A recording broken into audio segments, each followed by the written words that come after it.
기도드리겠습니다.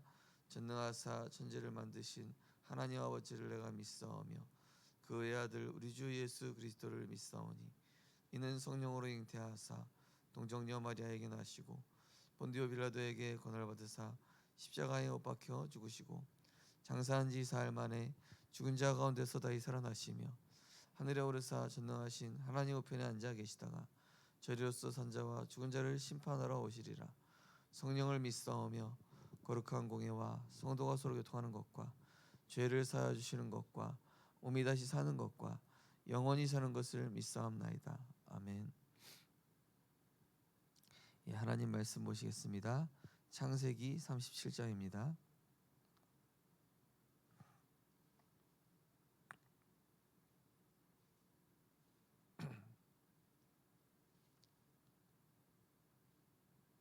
창세기 37장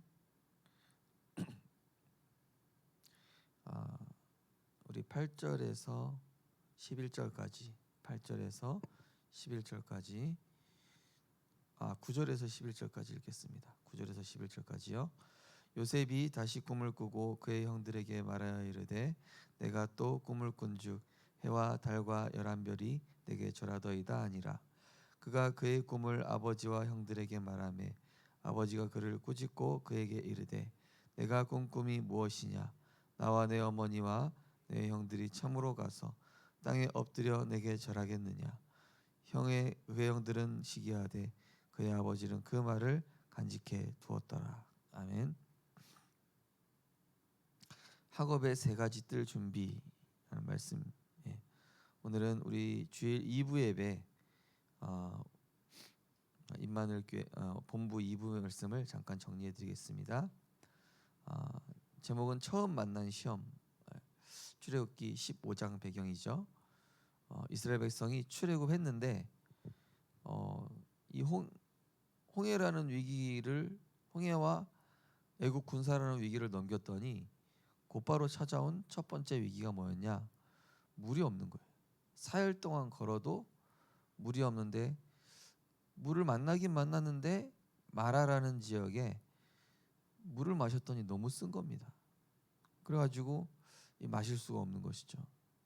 그때 이제 여호와 하나님께서 모세에게 저 나뭇가지 하나를 담가다 하면은 마실 수 있는 물이 될 거다.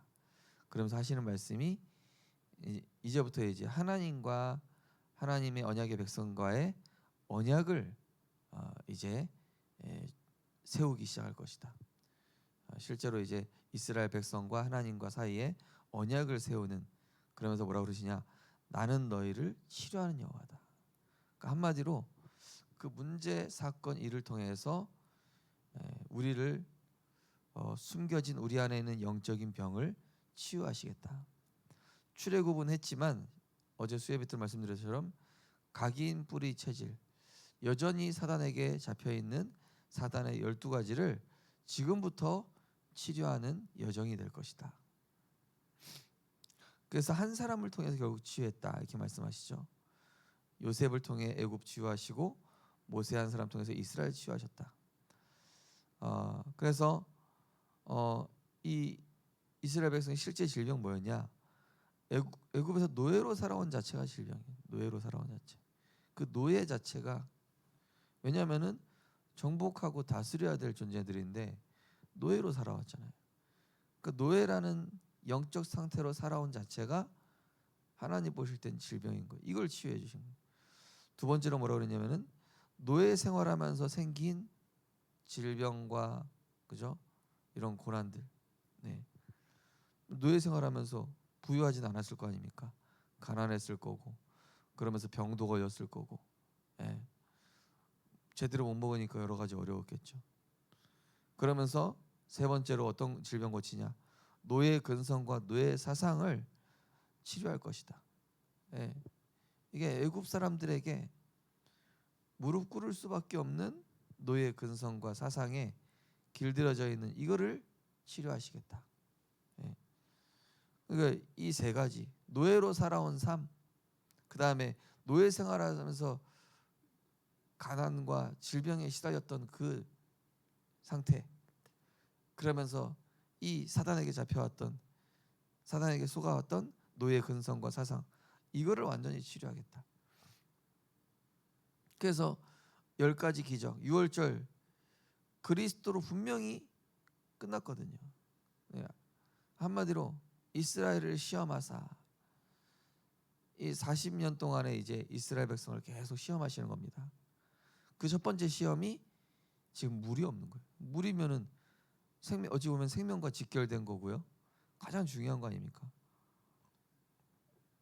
가장 중요한 그거를 지금 건드리는 거죠.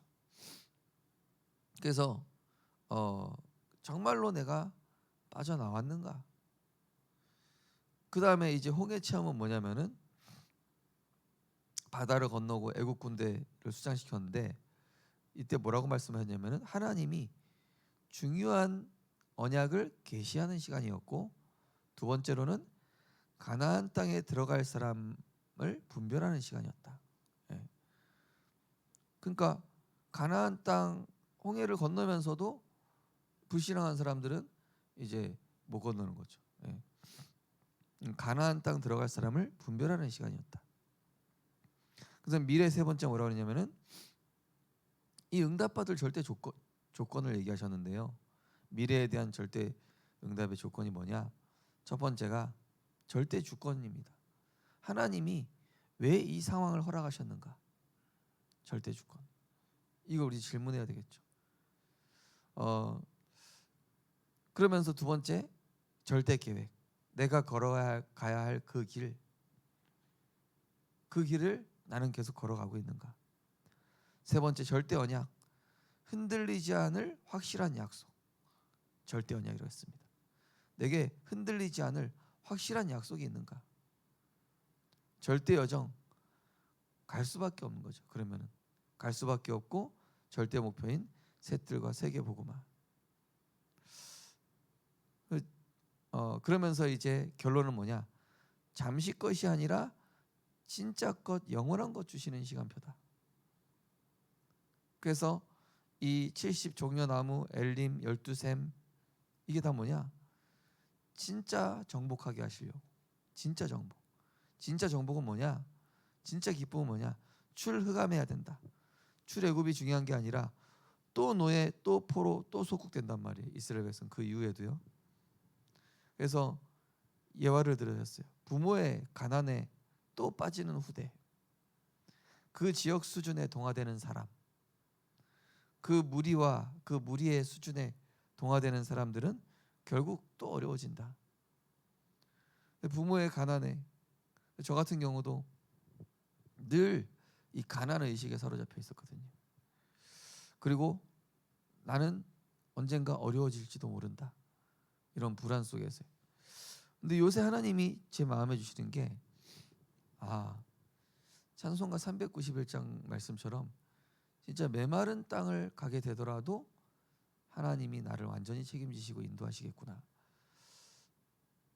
제가 이제 뭔가 불안한 것 같으면은 저희 송이 사모님한테 야 빨리 교육청에 그 직장 알아봐라. 제가 그러거든요. 근데 어느 순간 제 마음에 아니다. 내가 혹시 오늘 당장 빈털터리가 된다고 해도 하나님이 나를 완전히 책임지실 것이다. 난 상관없다. 그래서 그런 이제 인본주의 대책 이게 사라지게 된 거예요. 제 마음속에 하나님이 저를 완전히 책임지시고 인도하신다라는 그 확신이 제게 왔습니다. 그래서 전혀 뭐 어떤 일이 터지면은 당장은 당황할지 몰라도 제 마음에는 하나님이 진짜 메마른 땅을 간다 할지라도 책임지시고 인도하시고 보호하실 것이다. 그리고 그 전보다 더 큰 응답 주실 게 확실하다. 저에게 이 확신. 그래서 왜냐? 그게 절대 조건이에요. 하나님의 절대 주권 인정하고 내가 걸어가야 될 그 절대 계획 속에서 절대 언약 따라서 흔들리지 않고 있으면 절대 여정 갈 수밖에 없고 절대 목표에 이룰 수밖에 없다. 출흑암해야 된다. 자, 오늘은 학업의 세 가지들 준비한 말씀인데요. 렘넌트 요셉은 세계복음화 한 가지만 놓고 계속 기도했습니다. 렘넌트는 세계복음화 주역이기 때문에 세계적인 언어 공부해야 되고 또 TCK는 복음화 주역입니다. 모든 렘넌트는 TCK가 되어야 합니다. 렘넌트 7명도 다 TCK였습니다. 학업 237 세계화. 렘넌트의 학업의 기준은 237입니다. 렘넌트가 학업에서 오직을 발견할 때 그것이 플랫폼이 됩니다. 이것을 누리고 있으면 유일성 응답이 오고 이때 파수대가 됩니다. 렘넌트의 학업이 재창조의 응답을 받으면 안테나가 됩니다. 성경에 있는 복음과 다락방 전도 운동은 세계화되게 돼 있습니다. 그래서 렘넌트들은 그릇 준비합니다. 그러니까 학업의 기준을 237이라고 말씀하신 게 뭡니까? 한마디로 세계 복음화를 위해 준비해야 되지 먹고 살기 위해서, 그죠? 남들과 경쟁하기 위해서 뭔가 내 어떤 목표를 성취시키기 위해서가 아니잖아요. 제가 지난번에 말씀드렸다시피 이 렘넌트가 다른 렘넌트들은 이 하나의 작품 만들기 위해서 막 술도 마시고 막 세상 작품도 보고 흑암 문화에 막 찐하게 들어가고 막 그래야 뭔가 이 흑암이 주는 이 영감 속에서 작품이 나오는데, 이 렘넌트는 작품 만들기 전에 그냥 은혜 받고 하나님 주신 힘 얻고 작품이 나오는데 불신자 교수마저 이게 제일 낫다 이렇게 얘기할 정도. 근데 주변에서도 자꾸 너 그러면 성공 못해, 너 그렇게 하면 돈 못 벌어, 너 그렇게 하면은 망해. 이 렘넌트가 어쩔 때 흔들리기도 하는 거예요. 그래서 제가 그 렘넌트한테 야, 성공이 목표가 아니라고 해라. 돈 버는 게 목표가 아니라고 해라. 남들이랑 경쟁하는 게 목표가 아니라고 해라. 너는 너의 길 237 세계복음화. 근데 그 길 가면 하나님 먹고 사는 거 너 책임지게 돼 있어. 하나님이 너 살아가는 삶, 네 만남의 축복, 네 결혼, 네 미래 하나님 책임지게 돼 있다. 그 렘넌트가 언약을 붙잡더라고요. 우리는 그죠? 중요한 것에 방향을 두고 가게 되는 것입니다. 그래서 진짜 오직 세계 복음화를 위해 오직 그러면은 유일성. 그냥 하나님, 저는 다른 목사님들처럼 무슨 특별한 게 없습니다. 그냥 뭐 목회 행정 훈련 받고, 근데 하나님 아직까지 제가 뭐 다른 목회자분들에 비해서 특별히 드러난 어떤 그런 것도 없고 없지 않습니까? 예. 하나님이 제게 계속 오직을 시키시는 거예요. 너는 계속 각인뿌리 체질만 바꾸고 있어라. 복음으로 행복하고 있어라. 말씀으로 네 인생 편집하고 있으면 어느 날 유일성 오고 재창조 온다.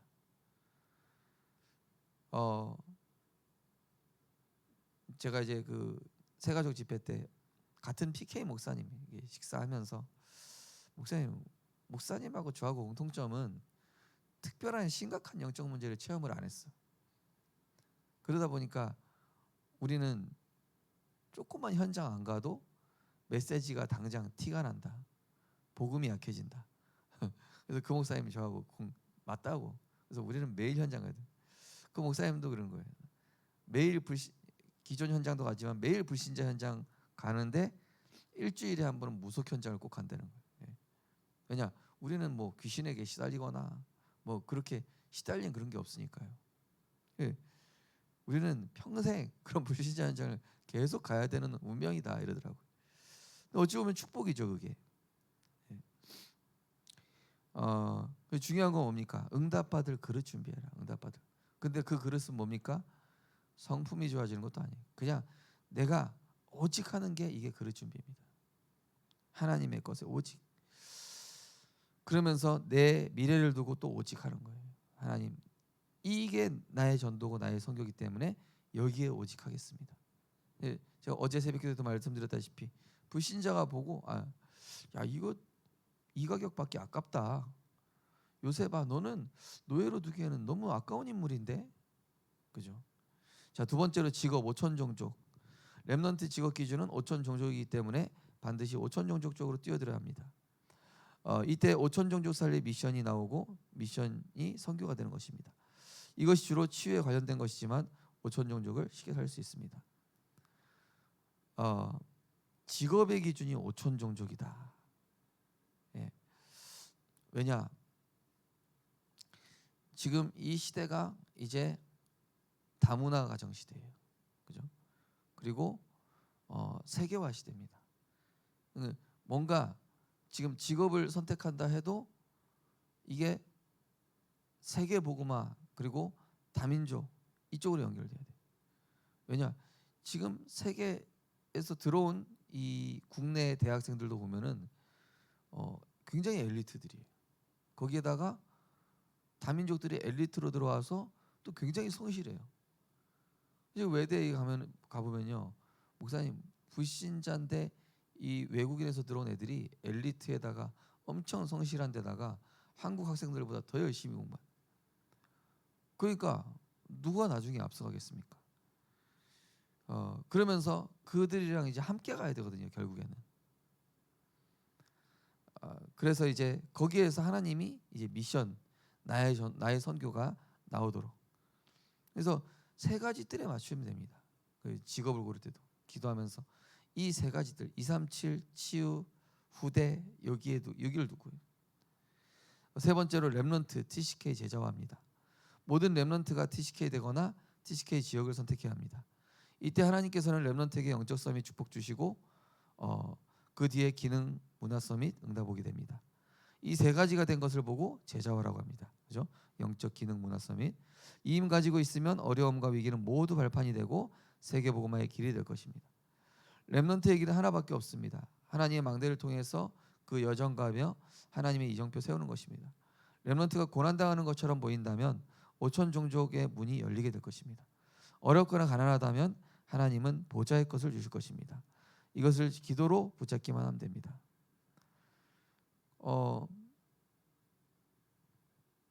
저희 가정이요, 충청도에 살았다가 서울에 살았다가 경기도에 살았다가 부산에 살았다가 그랬다가 또 이렇게 또 중국에 1년 갔다가 또 한국에 왔다가 강원도에 갔다가 부산에 왔다가 저희 가정이 한 지역에서 오래 쭉 산 게 아니라 그냥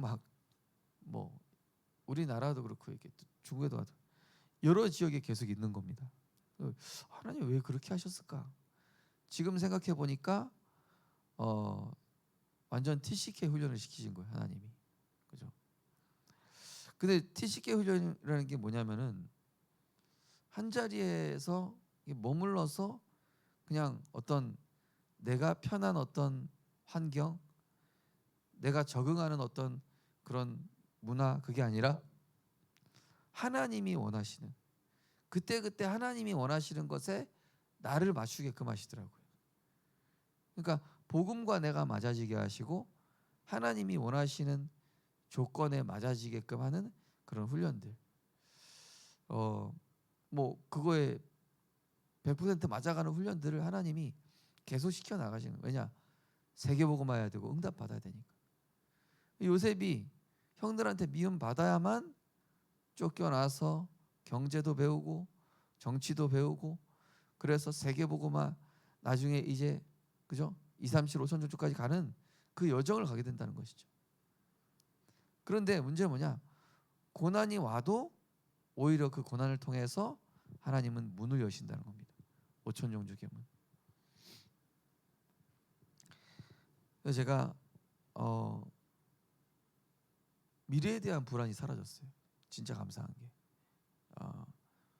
왜냐? 확실한 언약이 있죠. 그리고 하나님이 나를 인도하실 거에 대한 확신이 있죠. 그래서 제가 이 불안이 없어졌습니다. 진짜 감사하죠. 그게 응답인 것 같아요. 불안이 사라지고 두려움이 사라지고 하나님 나를 인도하시고 동행하시고 그리고 나는 분명히 확실한 언약 붙잡고 그러니까 주 예수와 동행하니 그 어디나 하늘나라. 우리 성도님들 정말로 기도로 하나님의 망대를 굳건하게 세워가시고 정말로 무엇보다 오늘 이 말씀하신 것처럼 영적 서밋 되는 겁니다. 어디 가도 흔들리지 않는 영적 서밋, 어디 가도 답을 가지고 있는 영적 서밋, 어디 가도 사람을 살릴 수밖에 없는 영적 서밋으로 하나님이 우리를 제자화 시키고 계시다. 이 제자화의 응답을 누리는 그것을 기도로 붙잡으셔서 진짜 하나님이 주시는 응답, 하나님이 주시는 축복. 어제 수요예배 때 말씀드렸다시피 세상 주는 복이 아니라, 하나님과 멀어지는 복이 아니라, 그죠?